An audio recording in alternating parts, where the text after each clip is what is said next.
হেই beautiful people, আমি সামিরা তাবাসসুম। অনেক দিন পরে চলে আসছি একটা নতুন ভিডিও নিয়ে।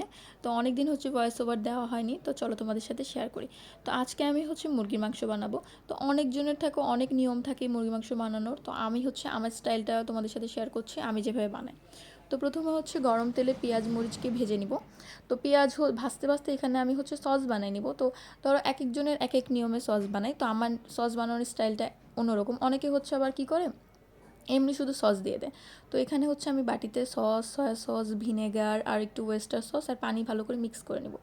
তারপর এখানে পেঁয়াজ হয়ে আসার পরে আমি এখানে হচ্ছে আদা রসুন বাটা একসাথে দিয়ে দিব, 3 চামচ দিয়ে দিব। দেওয়ার পরে হচ্ছে একটু নাড়াচাড়া করার পরে সব ধরনের মশলা, হলুদ, লবণ, মানে মরিচের গুঁড়া, জিরা, ধনিয়া, সব ধরনের মশলা আমি দিয়ে দিব। তারপর একটু কষায় নিব ভালো করে। এখন এখানে একটা ব্যাপার হচ্ছে, সেটা হচ্ছে তুমি যত ভালো করে হচ্ছে কষাইতে পারবা তত ভালো তোমার টেস্ট হবে মুরগি মাংস, যত ভালো কষাইতে পারবা। তো এখানে আমি হচ্ছে টমেটো দেওয়ার পরে একটু হচ্ছে পানি দিয়ে দিব, তারপরে হচ্ছে একটু সস দেওয়ার পরে ভালো করে কষায় নিব। আমি হচ্ছে এখানে অর্ধেক পরিমাণে সস দিয়েছি, কারণ পরে আমার সসটা লাগবে। তো এখানে আমি হচ্ছে আগেই আলাদা করে হচ্ছে মুরগির মাংস আর আলুকে ভেজে নিয়েছিলাম লবণ হলুদ মরিচ দিয়ে।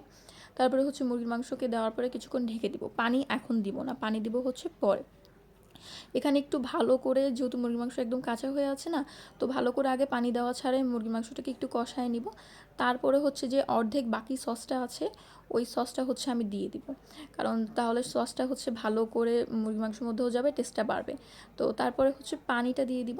পানি দেওয়ার পরে খুব সুন্দর করে হচ্ছে নাড়াচাড়া করে নিব। ভালো করে নাড়া দেওয়ার পরে হচ্ছে মুরগির মাংসকে ভালো করে ঢেকে দিব। তারপরে হচ্ছে কিছুক্ষণ বলক ওঠার পরে আমাদের সুন্দর টেস্টি টেস্টি মুরগির মাংস রেডি।